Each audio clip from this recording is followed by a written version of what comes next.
홍성에서 음주운전을 하다 동승자 5명을 숨지거나 다치게 한 혐의로 재판에 넘겨진 20대가 항소심에서 1심보다 무거운 징역 3년을 선고받았습니다. 보도국 취재기자 연결합니다. 한범호 기자, 자세한 내용 전해주시죠. 네, 대전지법 형사항소 4부는 특정범죄 가중처벌 등에 관한 법률 위반 등의 혐의로 재판에 넘겨진 23살 대학생 A씨에게 징역 3년을 선고했다고 21일 밝혔습니다. 1심에서 받은 징역 2년보다 형량이 1년 더 늘어난 건데요. A씨는 1심에서 징역 2년을 선고받자 형이 무거워 부당하다며 항소했고, 검찰은 형이 가볍다는 이유로 항소했습니다. 결국 항소심 재판부는 검찰의 손을 들어준 셈인데요. 재판부는 양형 이유에 대해 피고인은 음주운전을 하며 제한 시속을 52km나 초과해 3명이 숨지고 2명이 크게 다치는 참담한 결과를 야기했다며 과실이 매우 중대해 그에 상응하는 엄정한 책임이 불가피하다고 설명했습니다. 네. 이 사고 발생 당시에도 저희도 이 관련 소식을 전해드렸는데 좀 어떤 사고인지 다시 좀 정리 좀 해주시죠.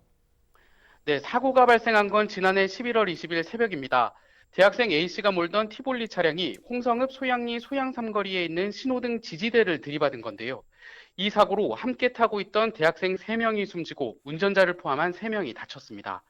특히 이들은 인근에 위치한 한 대학교 선후배 사이였던 것으로 알려져 안타까움을 더했는데요. 당시 경찰 조사 결과 운전자 A씨의 혈중 알코올 농도는 면허 취소 수준이었던 것으로 나타났습니다.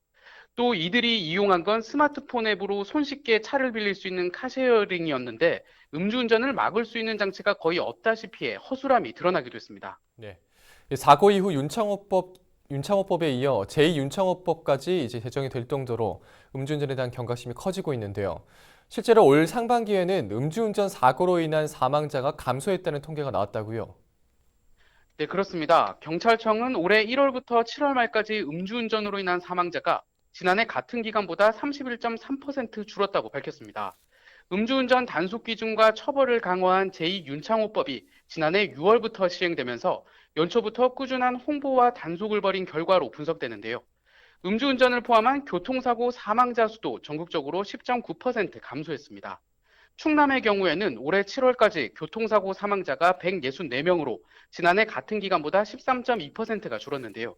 경찰청은 계약철 어린이 교통안전 종합대책과 고령운전자 면허 반납 활성화 등을 통해 사망자를 더욱 줄여나가겠다고 밝혔습니다. 네. 자, 오늘 소식 여기까지 듣겠습니다. 지금까지 보도국 한범호 기자였습니다.